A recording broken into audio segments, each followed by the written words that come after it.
Hello and welcome to another Bad Comic Review. This time we are looking at Batman the Devastator. This is a Dark Knight's Metal tie-in, and this is the Doomsday Batman. This is brought to us by Frank Thierry, plot, James Tynion words, Tony Daniel on pencils, Danny Miki inks, Tomiyu Mori on colors, Tom Napolitano letters, and the cover by Jason Fabok and Brad Anderson. Now we start off with Lobo fighting the Batman Devastator near the Fortress of Solitude. The evil Batman is trying to recover the Cosmic Tunic. The evil Batman is trying to recover the Cosmic Tuning Fork that Earth Zero Batman had hidden underneath the Fortress of Solitude. Now that's what the Anti-Monitor used in Crisis on Infinite Earths, so it kind of ties back to some older stuff. Lobo, who looks a lot like Lemmy, gets thrown far away. Then we jump over to the Daily Planet, where Lois and Jimmy are talking. Bruce shows up and shakes her hand, and then suddenly transforms into the Doomsday version of Batman. And we've got a backstory jump there,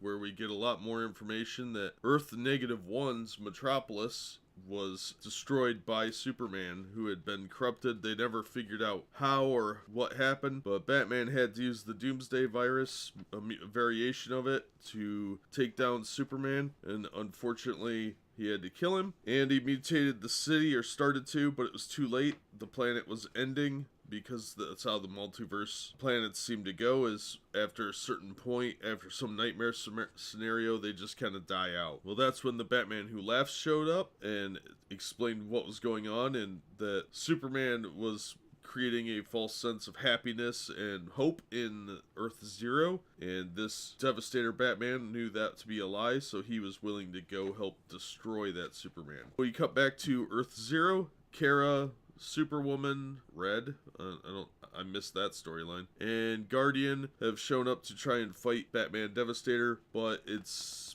probably a little too late. They don't really resolve that, but we have to assume that they're probably not alive anymore. Lois has been infected with the Doomsday virus, as has a lot of people in the city, so she manages to get back to the family apartment, drag John into a safe panic room, where she locks him in before she begins to mutate. Then we jump forward a little bit.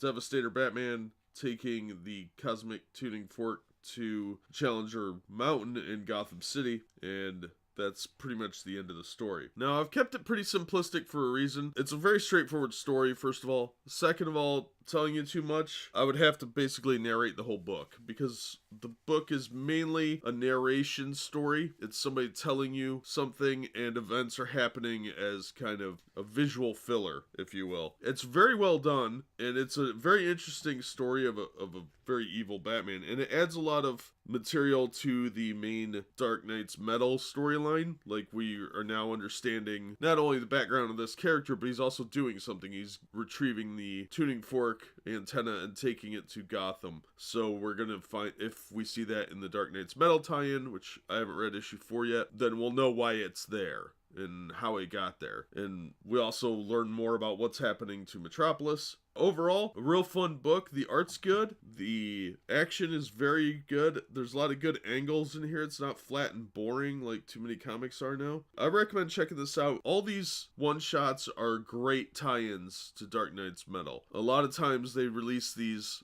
and they're garbage and they're completely useless, but they're just trying to trick you into thinking they're going to tie in. These actually do provide a lot of information about the background of the villains and what's going on in the world around them. But this one also explains how the tuning fork antenna gets to Gotham. And like I said in previous episodes, I know they're reprinting these in trade paperback before too long, so the price may go down on these. You might be able to pick them up for $1 or $2, but I highly recommend picking them up. I think they're a lot of fun and they tie in really well. So, and like I said, the art is really solid, the writing's good, overall a good book. But that'll do it for this episode. As always, thank you so much for listening and supporting the channel, and we hope to see you on the next episode.